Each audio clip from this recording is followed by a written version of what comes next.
Bismillahirrahmanirrahim. Once again, welcome to my lecture number 37.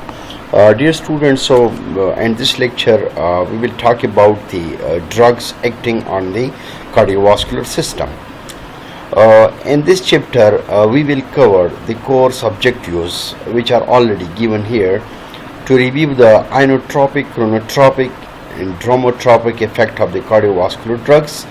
Describe the therapeutic effect and therapeutic uses of digoxin. What is digitalizations? Discuss the signs and symptoms of early, moderate, and severe digoxin toxicity. Describe the nursing care related to digoxin toxicity. You should also discuss the pharmacological management of arrhythmia.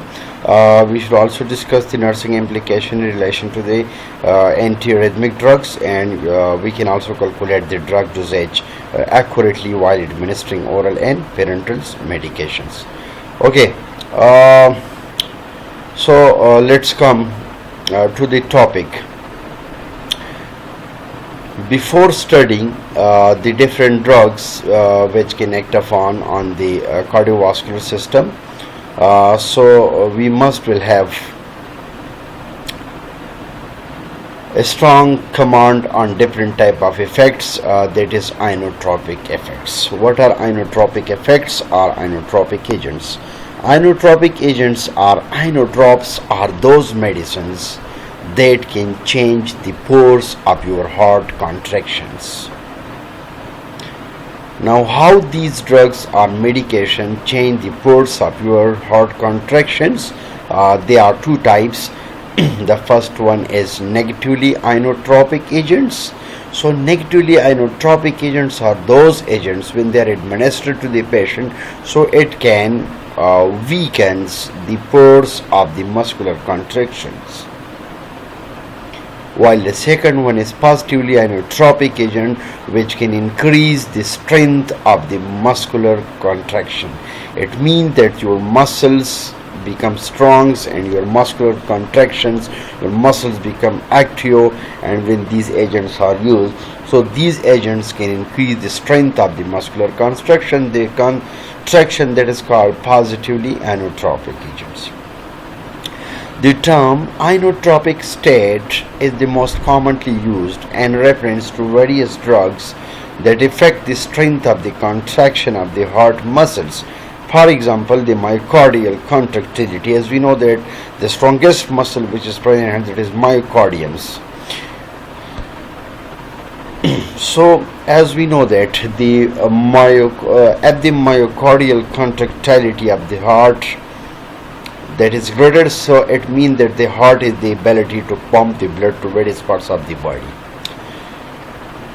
Another one is that is chronotropic and dromotropic effect. So what is chronotropic effect? So chronotropic effects, in simple words, you can say these are those drugs or those agents that can change the heart rate.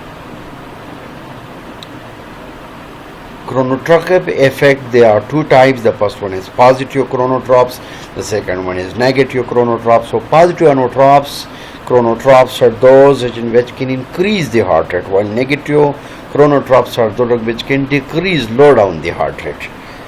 The third one is dromotropic effect. Dromotropic effect is actually there is atrioventricular node AV node conductions, while in other words, by the virtue of their chronotropic effect, the beta blocker reduce the heart rate, reduce the firing of the atopic pacemaker, and decrease the conductions. So while in other words, I would like to say a dromotropic agent is one or a drug which can affect the conduction speed and affected the magnitude of delay in the atrioventricular node and subsequently the rate of electrical impulses in the heart. So dromotropic effect is directly indicate the conduction, the speed, the velocity, and affect the magnitude of delay in the atrioventricular node and consequently the rate of the electrical impulses of the heart. Dromotropic agent or dromotropic effect, that may be positive dromotropy. So positive dromotropic effect when there is occurred increase in conduction velocity, for example when epinephrine stimulation occurred, that is called positive dromotropic effect. One is negative dromotropic effect. And negative dromotropic effect, the velocity or the conduction velocity becomes slow, for example when your vagal stimulations. For example, vagal stimulation is the classical example of negative dromotropy. Now come towards some basic things. Those drugs which acting on the cardiovascular system, so they are divided into four groups. The first one is cardiotonic drugs, antihypertensive drugs, antiarrythmic drugs, and anti-anginal drugs. So all these things will be explained in detail. Now come to our cardiotonic drugs or cardiotonic agents. What are cardiotonic drugs? So cardiotonic drugs are those drugs which increase the force of contraction of what is called cardiotonic drugs. It can be classified into different categories. The first one is cardiac glycosides, so cardiac, which include digoxin and digitoxins, and these are the drugs which are used in the treatment of congestive heart failures, so it come under the category of cardiotonic drugs. Another category that is called sympathetic drugs. The sympathetic drugs that include adrenalines, dopamine and isoprenalines. The third one is anticholinergic drugs. So the anticholinergic drugs include atropine and scopolamine, while the fourth one is xanthines, which include the theophylline and theobromine. Now come to our cardioglycosides. So cardioglycosides are those glycosides which have the specific action to the filing heart. So cardioglycosides, it can enhance or increase the force of contraction of filing heart and lower the heart rate, and thereby maintaining an effective circulations. The classification of cardioglycosides, which is classified into different categories, that may be naturals, that may be artificial, that may be synthetics. So the natural source, that is from plant source. So let's see here. Actually Digitalis perfura, so this is the name of the plant from which the digoxin and digitoxin, they are extracted from the leaves of foxgloves. This is the scientific name, or the botanical names are N. pharmacognosy, and simple words you can say digitalis and digitoxins. These are the drugs which can be extracted from the leaves of Digitalis perfura, that is called foxglove. The second one is Digitalis lanata. So digoxin and lanatosides, they are also extracted from the Digitalis lanata.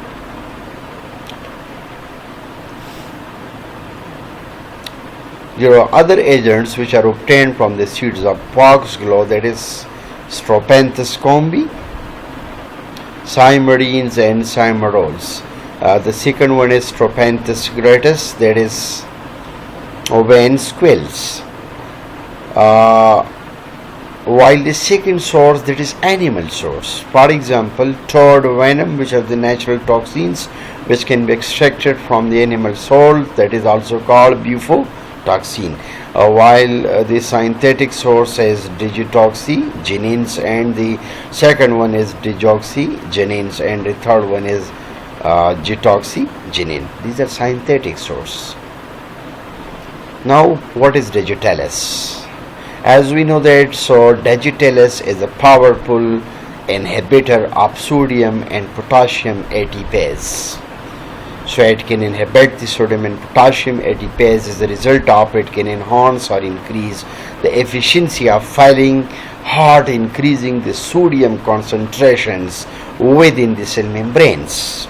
As a result of it, enhance the calcium availability to the contractile apparatus and increase the contractility. So it means that Digitalis is a powerful inhibitor, so it has the capability to enhance, to increase the concentration of the sodiums inside the cell membranes, while it can also enhance the calcium availability for the contractile apparatus in order to increase the contractility of the myocardium's contractility of the heart. So when the myocardium muscles it becomes strong, so it means it has the capability to push the blood to all parts of the body. The mechanism of action or mode of action of Digitalis, so it can change the ion transport systems by reducing or inhibiting the membrane which is bound enzymes, for example sodium potassium ATPase, which is associated with sodium pump. As a result of it, decrease the active transport of the sodiums which out of the cells, as a result of increasing the intracellular sodium concentration, and this in turn decrease the calcium transport out of the cell. This is very simple. As a result of there will be occurred the release of the stored calcium from the sarcoplasmic reticulum increase. It means that the release of the calcium from the sarcoplasmic reticulum will be increased, and the permeability of the calcium will be increased. Permeability of calcium means that the the flow of calcium ions inside the cell membrane it become enhanced, and the net effect is increase the intracellular calcium ion. So it means there will be the net increase occur, and the especially increase in the intracellular calcium's ion, which can increase the force of contraction of the cardiac muscles. It means that when the calcium ions, so when it become activated, and when the permeability of the calcium ions increases, so as a result of the force of contraction of the cardiac muscles also become increases. What are the pharmacological actions of Digitalis? So it has different effects. So cardiac effects on normal heart, it has a direct positive inotropic action, which I have explained in my previous lecture. It can also decrease the heart rate, so it decreases the cardiac output.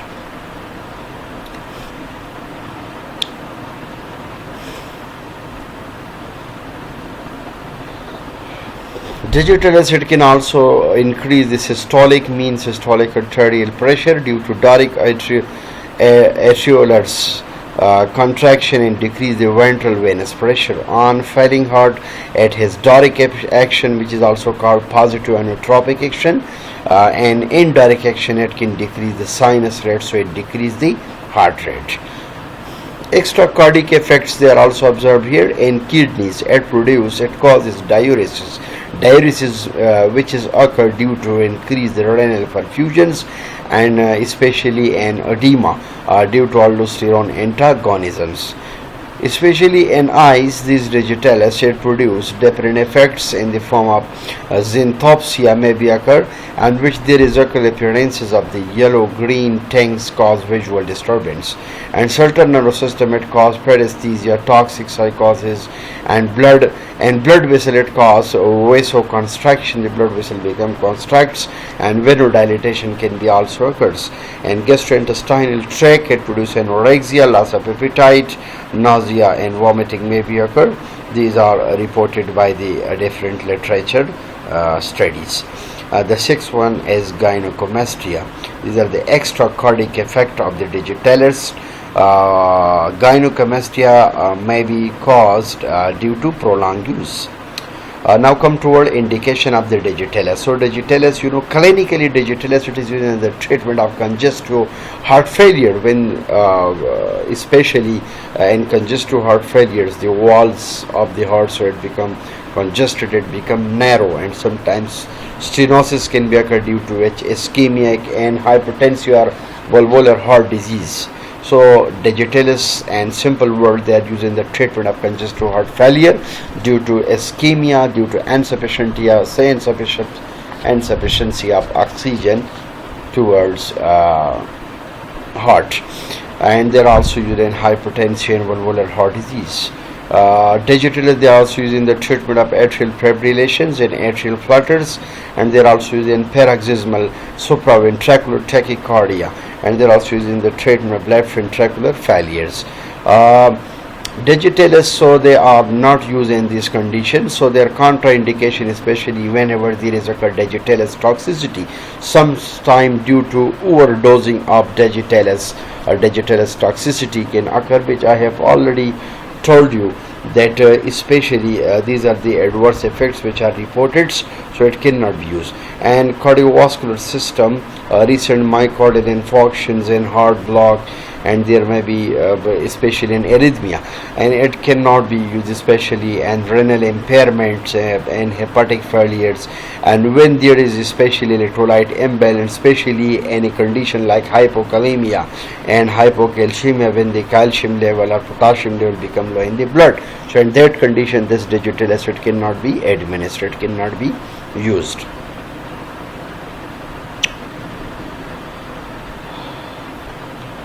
Okay,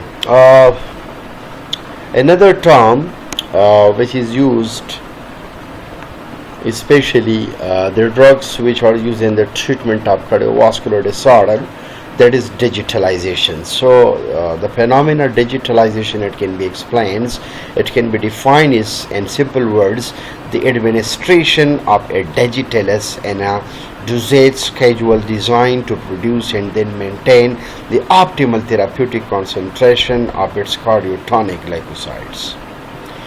These digitalizations, you can say it can be used with precautions. These are the cautions. So therapeutic index of Digitalis is low. That's why the therapeutic dose is very near to the toxic dose, and the dose of Digitalis should be individualized. The danger sign of Digitalis toxicity after initial dose, they may be in the form of nausea, vomiting, and sinus bradycardia may be occur when the heart rate had become less than 60 beats per minute.